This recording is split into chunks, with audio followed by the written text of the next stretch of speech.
Gipuzkoako eta Donostiako agintariek eta Frantziako mendebaldeko armadako buruak Donostiako udaletxe zaharrean beste herritar gehiago ere bertan direla, Gipuzkoako eta aldi berean Euskal Herri guztirako independentzia aldarrikatuko dute. Gertaera hau, 1785ko maiatzaren 10ean izan zen.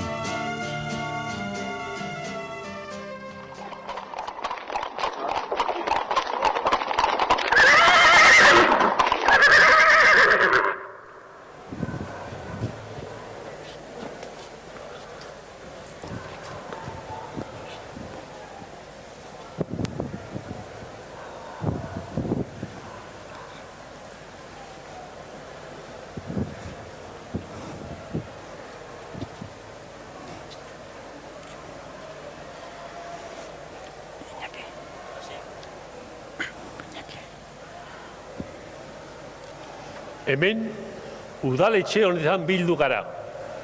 Herrialdeko eta hiriko agintariak, Frantziako konbentzioko armadako agintariekin batera. Gure herrialdearen eta bide batez, Euskal Herri osorako balioko duen aldarrikapen bat egiteko. Zuen egia erresuma absolutista eta zapaltzaile baten menpean egonda urte askoan. Orain, askatasunean eta justizian oinarritutako estatus berri batean bizitzeko eskubidea duzue. Elkarrekin, askatasunean bizitzeko aukera dugu. Horregatik, Frantziar Errepublikarekin elkartu zaitezten proposatu nahi dizuegu. Bai, guk ere orain urte bat Getareko batzar nagusian erabaki genuen independentziak izan Espainiako erresuma zapaltzailetik askatu eta 1200 urtearen aurretik bizi ginen bezala bizi. Bai, hala da. Ni etorri naiz hona Frantziaren konbentzioak zuei egin nahi dizuen proposamena azaltzera. Zuek ondo ulertu dezazuen. Bai, gu hemen elkartu gara gure libertateak aldarrikatzeko. Askatasunean eta gure ohitura honekin bizi nahi dugulako. Herritar askeak izan nahi dugulako. Eta zuek, hori horrela izan dadin laguntzen badiguzue, zuekin elkartuko gara. Gipuzkoa herria, Frantziako Errepublikarekin elkartzeko duina da. Zuen liberte, egalite eta fraternite onartzen ditugu. Eta elkarrenganako errespetua bizitzea nahiko genuke. Gu etorri gara ona zuen zapaltzaileak izan dien hoiek betirako usatzeko. Orain, Ebrotik behera ihes egin dutenean, jarraituko dugu erresuma guztia aldatu arte. Zuen lagunak izan nahi dugu. Badakigu zenbat maite dituzuen zuen libertateak. Sekula galdu behar etzen dituzten libertateak. Horiek berreskuratu ditzazuen nahi dugu. Horrela, libro bizitzeko.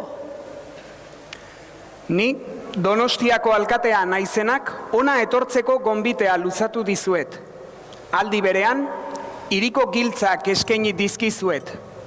Badakidalako zuen indarrek babestuko gaituztela. Eta betiko etsaiak usatuko dituzuela. Eta bakean biziko garela. Betidanik maite ditugun libertateak berreskuratuta. Injustizia guztietatik libre. Gora Frantziako konbentzioa! Gora! Gora Euskal Errepublika! Gora! Pasa gaitezen akta sinatzera.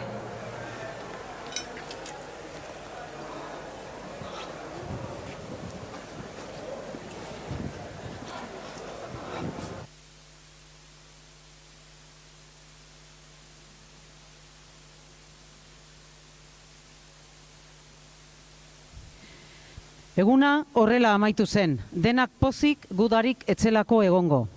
Baina gauzak etzeuden bat ere garbi. Donostiako alkatea zen Michelena jauna, etzen frantsesek egin zezaketenaz fidatzen. Egia da, etzela hildakorik egon frantses armada Donostian sartzearekin, eta ez zutela inor behartu euren armadan sartzera. Baina, bazeukan nolabaiteko susmoa, susmo zuzena. Izan ere, frantsesak Gipuzkoan askatasunaren aldeko aldarrikapena egiten ari ziren bitartean, Espainiako erresumakoekin Basilean elkartu eta hitzarmen bat sinatuko dute. Espainiako erresumak Frantziako gobernuari San Domingo irla emango dio Gipuzkoaren truke. Horrela ba, geuk ere esan dezagun liberté, egalite eta fraternite. Baina horren ordez, Europa eta Amerikako herrialde askorentzat, hiru hitz hauek infanteria, zalditeria eta artilleria bilakatu ziren. Izan ere, Napoleonekin herrien zapalkuntza etorri baitzen.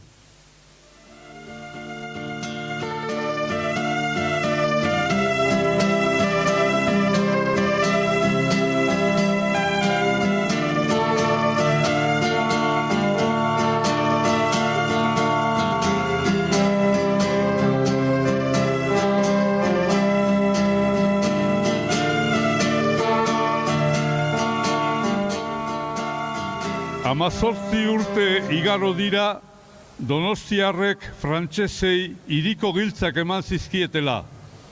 1813ko abuztuan gaude.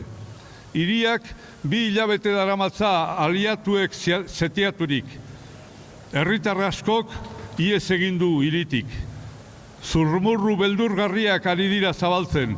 Izan ere frantsesek euren irteeretan atxilotu dituzten aliatuek diotenez, hirian sartzen direnean, harrapatzen dituzten hiritar guztiak labanaz pasatuko omen dituzte. Herritar askok ihes egin badu ere, beste askok ez du nora joanik eta hirian bertan urduri dabiltza.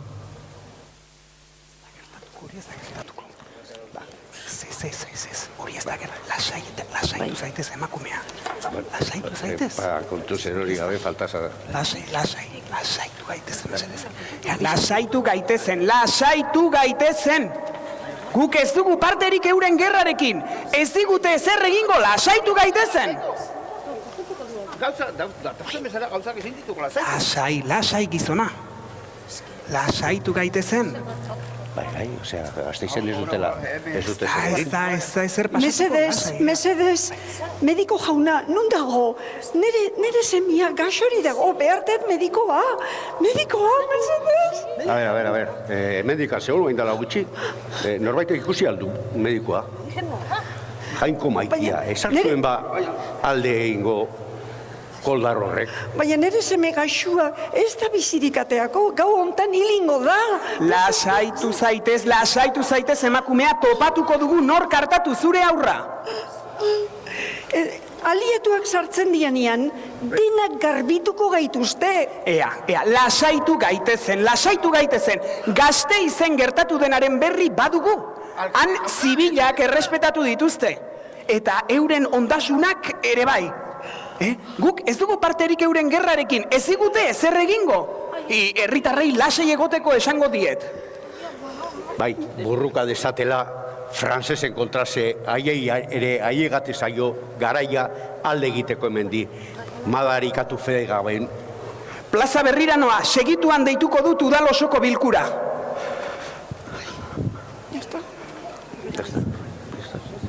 A ber, Andria, tos nirekin, zeren goazen zure semen gana, medikoa azaldu arte.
daukagun guztia. Eta utzi emaztea batea. Patxika!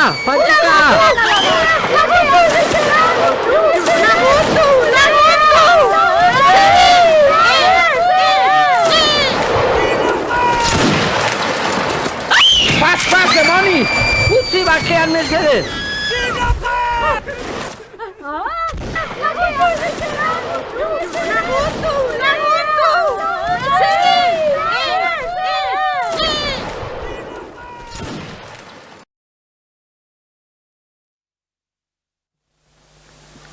Militar basati zenak, erreta eraso denak, isil nahi lituzketenak, audio udal ordenak, biziraundu zuenak, pasa dituzuenak, kontatu zuena otan, egia jakitekotan. Neu alkatean nintzela jakinda, biziak entzeko mehatxua egin ziaten maiz. Bertan, zerraldoiko nintzela zierto izan nuen nik beti. Lepotik heldu eta etxetik atarazi ninduten. Aberatzen etxe bat erakutsu niezaien behartu ninduten. Emakume eskonduak, alargun zintzoak, virginak, neska eta neskatxak, emakume edadetsuak, denak bortxatu zituzten. Esaterako, soldaduek etxeko ganbaran 3 neska bortxatu ondoren, eskailera zulotik bodegara bota zituzten eta korpuak behe hartantxe irentzi zituzten sugarrek. Egun aurratzean, kanpoi hartan neska gazte bat ikusi nuen, barrika bati lotuta, errugorrian, goitik bera odoletan, eta baioneta bat sartuta alderik alde. Ikaragarria izan zen. Gerora zabaldu zenez, sargentuak esan omen zuen, horren erruduna etzela tropa, agindu eman zuena baizik. No, zuen generala, Castaños generala. Vi que aún continuaba el saqueo y hallé un montón de conocidos y amigos que salían de la ciudad en el estado más deplorable, desfigurados, desarropados, golpeados y heridos, de quienes supe que la conducta de los aliados en la noche anterior fue la más atroz e inhumana. Inguruetako etxe guztietan emakumen negarra hauen eta oihuak aditu ziren gau hartan. Beren izenez deitzen zieten lagun eta gertukoi etor zitezen soldaduen atzaparretatik askatzera, bukaera gabeko martirio hartatik salbatzera. Zute hori ez zuten frantsesak egin, ez. Lehen zugarrek ikusterako haiek gazteluan zirelako. Aliatuak izan ziren zu emaileak. Nenonek ikusi nuen aliatuak kalez zebiltzala, pospoloak eskuetan, zu ematen etxeei, eta areago, San Bizenteko Elizako kanpantorrei ere. Baina militarreien ankerkeria eta jokabide zitala, muturreraino iritsita, 2 soldaduren artean, 3 urteko ume bat hartu eta 2 banatu nahi izan zuten Trinitate kalean. Oí a los portugueses decir repetidas veces y a muchos que tenían orden del general Castaños para abrasar a la ciudad y matar a todos los habitantes. Ondoren, soldaduek emakume guztiekin gozatzea erabaki zuten, hiltzeko mehatxua egin zieten andreei, eragozpenik jartzekotan. Zitalkeria hori salan guztion aurrean sufritu behar izan genuen. Que me es imposible describir los horrores, atrocidades y violencias que los aliados cometieron aquella tarde, en su noche y al día siguiente. Que las mujeres fueron violadas sin respetar la anciandad y la niñez, pues que 2 ancianas que conozco lo fueron. Ingles, portugués ta espainiar, sartu mendeku usaian. Guztia erreta akabatu, 1600 jarraian. Sarraski ura barka ezin zela, ohartu ziren garaian. Frantzesek omen zuten errua, beraiek libratu nahian. Gerora bada antzerakorik, historiaren talaian. Gorriek errezuten Gernika, Frankoren esan lasaian. Horrelakoak garairi garai, ezagun gure paisaian. Boteredunak zigor gabetu, ta herritarrek denaian.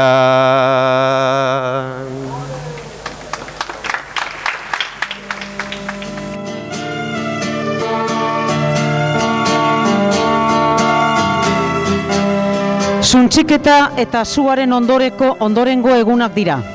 Bizirik gelditu diren donostiarrak hiribildutik irtetzeko baimena eman dutenez, biltzen hasi dira Santa Mariako Elizaren atari aurrean. Bizirik gelditu direnen artean gehienak zaurituta daude, emakumeak bortxatuak izan dira.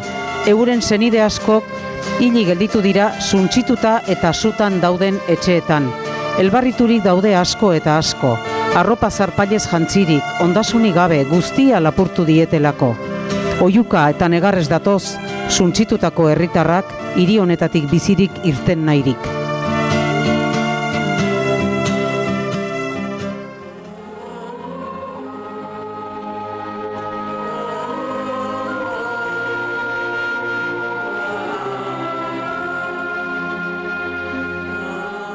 Etxei gabe gelditu gea.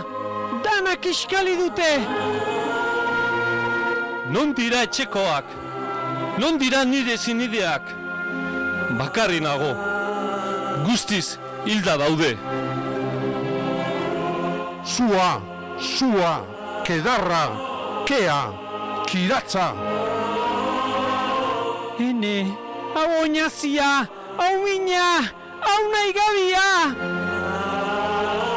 Edateko horik ez daukagu. Egarri naiz! Dena lapurtu didate. Hau miseria. Zaurituta nago, gaxorik nago, ezin naiz bizi. Denak bortxatu dituzte. Izorratu gaituzte. Ez dugu janik, ez dugu edaririk. Guztia lapurtu dute, madarikatuak. Arropa zarpailik besterik ez dugu. Non dira nire gurasoak? Non da ama? Non zaudete? Madarikatuak, madarikatu alenak. Arraio madarikatuak.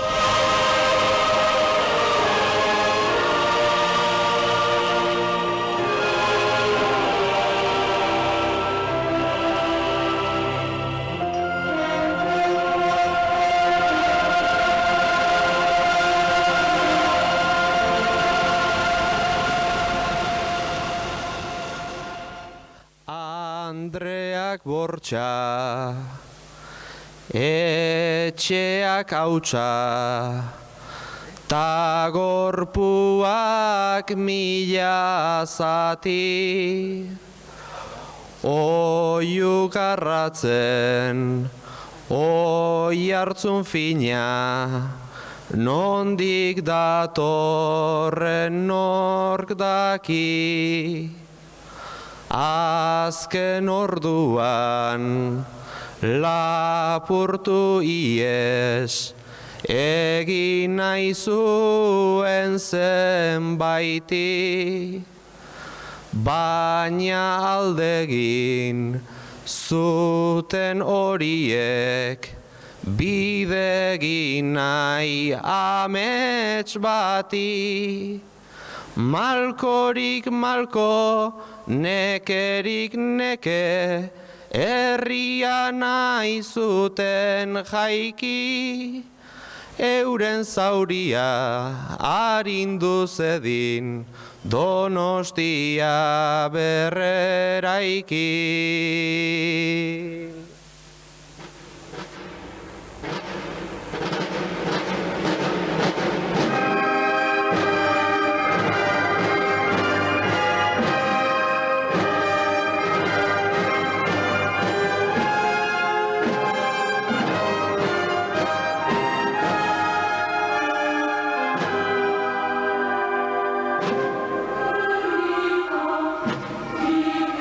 Xabiera Artola, Bautista Lekuona, Beneficiado Goikoetxea, Carmen Etxenagusia, Bernardo Campos, Carmen Zurbano, José Mateo Abalia, Carmen Ignacia Lasarte, Xabiera Artolaren neskamea, Felipe Ventura, Antonio Irigoyen, Domingo Goikoetxea, Juan Navarro, Xabiera Munibe, Felipe Plazaola, Francisca Bengoetxea, Eiz Apaizaren neskamea, Ignacio Galarza, Manuel Bikendi medikuaren emaztea, José Ramón Etxenike, Bárbara Urbieta, Miguel Arregui, Casilda Elizalde, Vicente Azpiazu, Pedro Zipitria, Geanora Fondakua, José Ignacio Bidaurre, Eltsanizko Amagin Arreba, José Geanom, José Larrañaga, María Josefa Ubiscu, José María Leizau, Mendizabalen Alargunaren neskamea, José Miguel Magra, Juana Arzuaga, Martín Altura, Lafon Jaunaren neskamea, Vicenta Fondakua, Manuel Arambarri,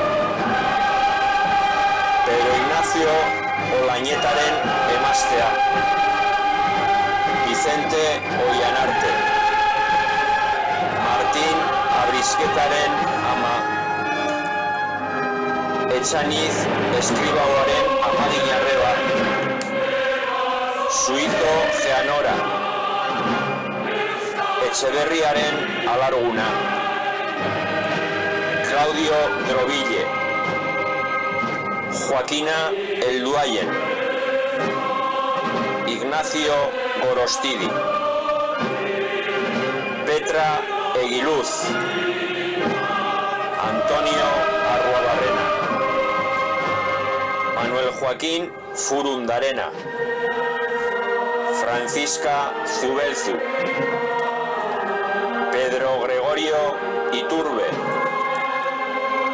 José Elías Legarda, Martina Ezeiza, Ventura Ecenarro, José Manuel de Berazarte, Joaquín Soto, Ángela Llanos,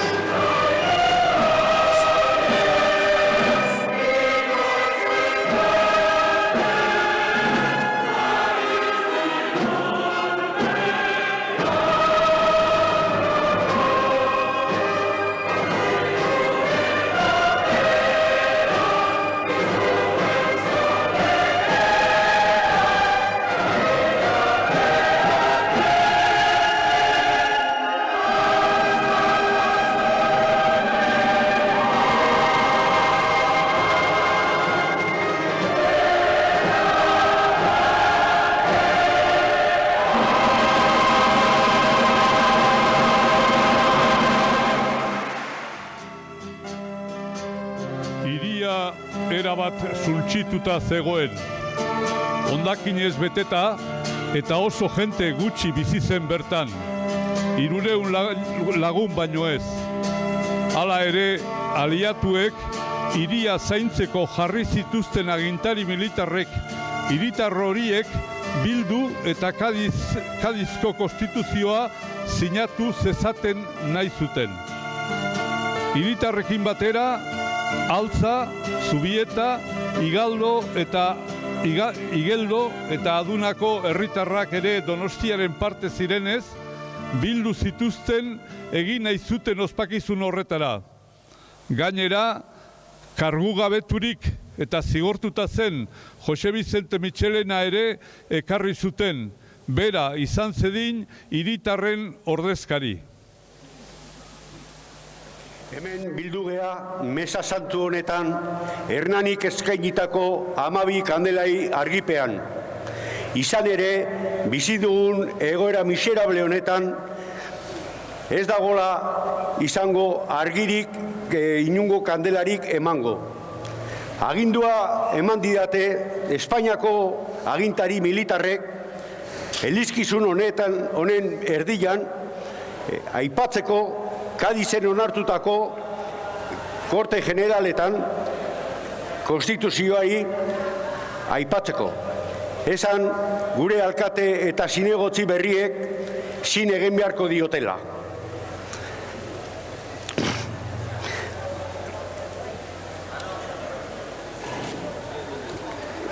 Hiri honek bizi duen zoritxarra eta horrekin batera neuk ere pairatu dudan zigorrak eta nahigabeak amaiera izan dezaten, zin egite honekin lortzen badugu oraindik ere segitzen duen arpilatzeak amaiera izatea, zin egin dezagun. Bai, hiri suntsitu honek etorkizuna izan dezan, berreraiki dezaten baimena izan dezan, behartuta zaudete zin egitera. Kadizeko konstituzioari zin egitera. Eman didaten agindu hori bete behar da, baldin eta nahi baldin baduzue bakean bizi, eta hiri hau berreraiki.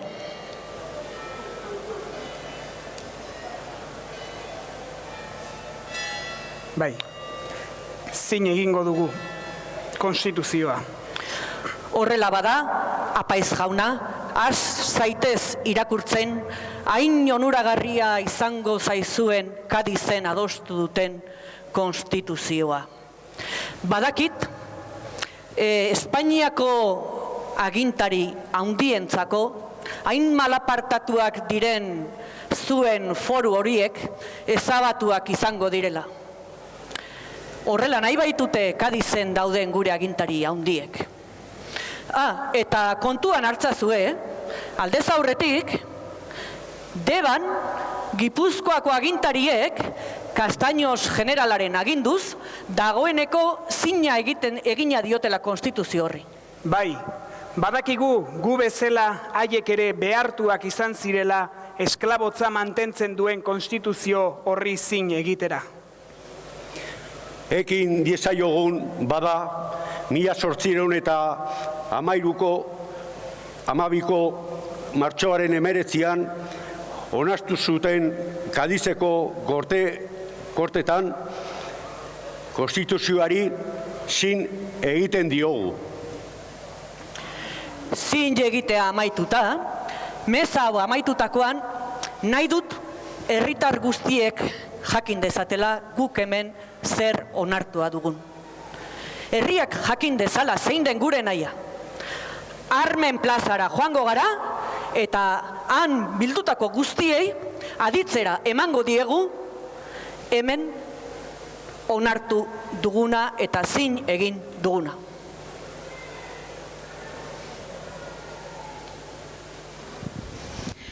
Konstituzioa San Bizente elizan sinatu zen. Hernaniko udalak emandako 12 kandelen argipean. Naiz eta konstituzio honek hilabete batzuk baino ez iraun. Izan ere, 1814ean, Fernando Zazpigarrenak estatu kolpea eman eta absolutismoa eta inkisizioa ezarri ondoren bertan bera geratu zelako. bai iraultzarekin, bai absolutismoarekin, herri hau armaden menpe bizi izan da eta oraindik ere horrela jarraitzen dugu. Kanpotik agindu, kanpotik inposatu eta armadunak hortxe. Irtenbide bakarra lehen eta orain burujabetza da. Aurten, sarraskia eta ondorengo hilabeteetan donostiarrek pairatu zuten epidemia ekarri nahi dugu gogora. Eta orain, COVID-19 pandemia garaian gaudenean, gogorazi nahi dugu lehen ere horrelako egoerak pairatu izan dituela herri honek. Epidemia horrek, tifusak, alegia, 2000 donostiar hil zituen eta militarrek ekarritako izurria izan zen. Hau kontuan hartzen nahiko genuke, izan ere gerra guztiek heriotzaz gain horrelako izurriteak eta kartzatela ikusi dugu eta. Hiribilduan gauzatu zen sarraskiaren gatik, udalak 1600 hildako izan zirela aitortzen du. Beraz, sarraskiagatik eta tifusagatik hildakoak 10.000 biztanletatik 2000 gora izan zirela esan dezakegu.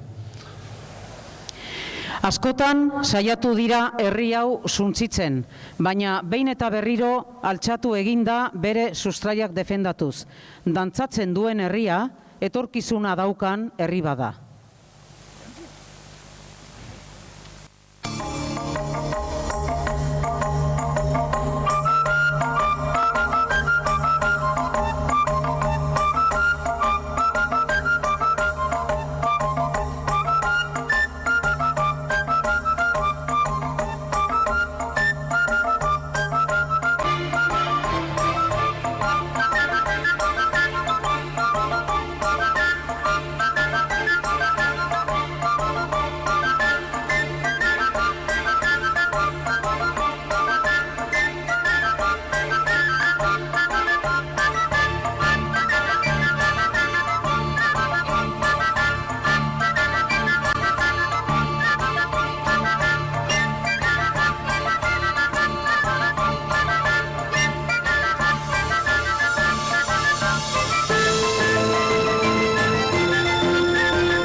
Bueno, ahora daremos una breve explicación en castellano.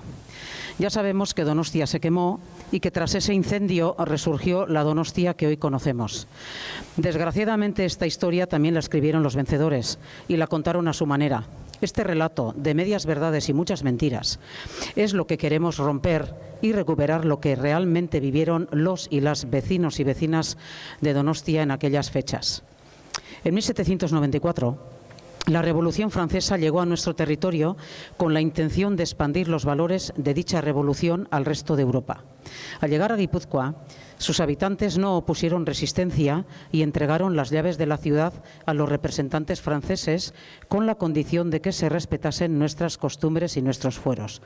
En 1813 llegaron a Donostia las tropas españolas y sus aliados, ingleses, portugueses, con la intención de echar a los franceses de estas tierras. El 31 de agosto consiguen hacer una brecha en la muralla y entran en la ciudad. Los soldados franceses se refugian en el monte Urgul. ¿Y cuál es la sorpresa de los vecinos cuando ven que los aliados comienzan a asesinar, violar, saquear y dar fuego a la ciudad? Fue una noche de horror. Prácticamente todas las vecinas violadas, muchas vecinas y vecinos de todas las edades asesinados, saqueo total de la ciudad y todas las casas quemadas intencionadamente. Esta calle, la 31 de agosto, la única que quedó en pie, no es que quisieran salvarla del fuego, simplemente no la quemaron porque en sus edificios se alojaron los mandos militares.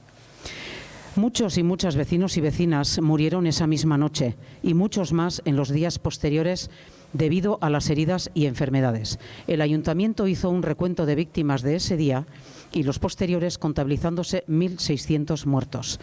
El 9 de septiembre los militares franceses se rinden y son hechos prisioneros, permitiéndoseles abandonar la ciudad desfilando con su armamento.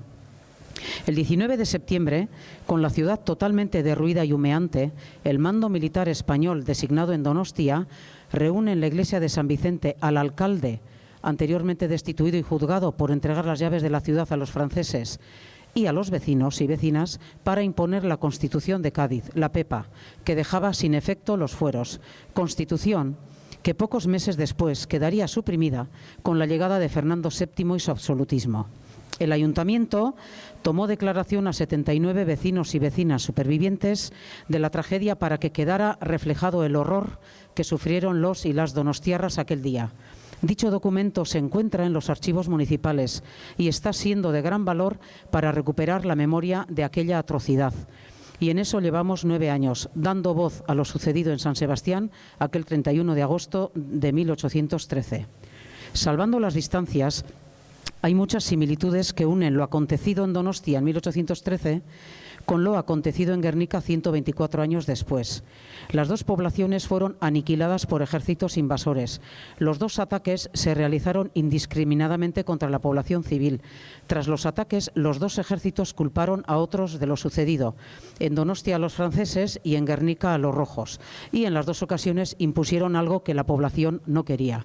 Insistimos, estas no son fechas para recordar realizando alardes militares. No hay nada de qué alardear. Son fechas para recordar y honrar la memoria. Y en esto, el pueblo de Guernica nos ha dado una gran lección que algunos o muchos deberían tener en cuenta.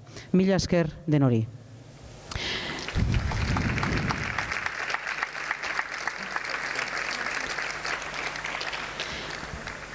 Eta orain ekitaldia bukatzeko bertsoak eta Donostiako ereserki zarra abestuko ditugu. Letrak paperan daude. Ondo izan eta datorren urtera arte.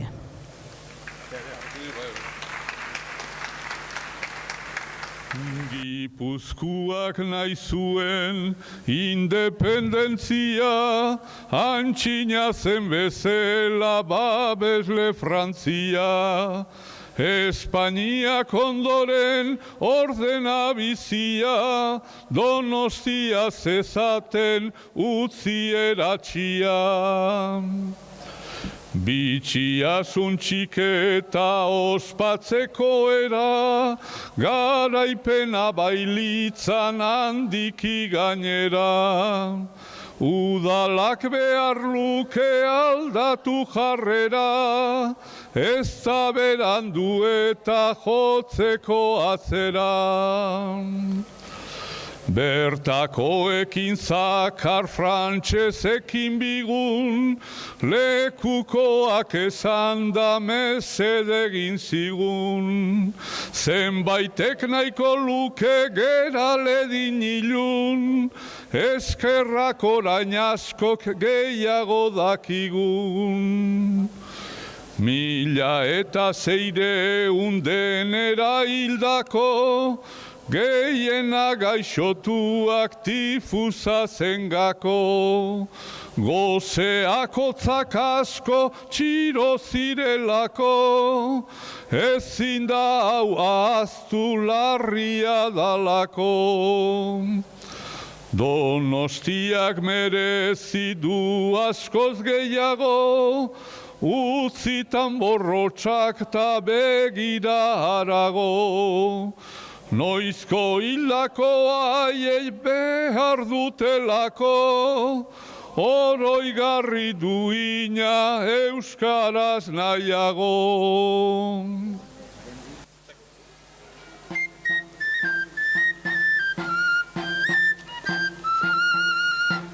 Oroipena gaur zuriz gure Donostia, utzirik alde bat nahi gabe guztia. Oroipena gaur zuri gure Donostia, utzirik alde bat nahi gabe guztia. Zuri gaur oroipena, zuri gure herria, kanta eta dantzatuaz zortziko berria.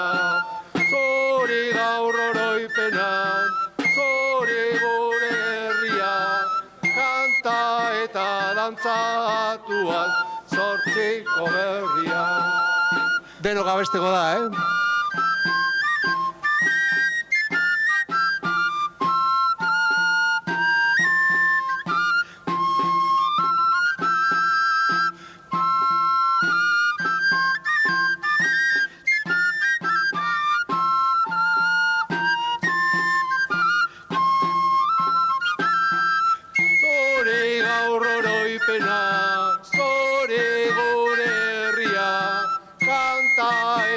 dantzatuaz zortziko berria.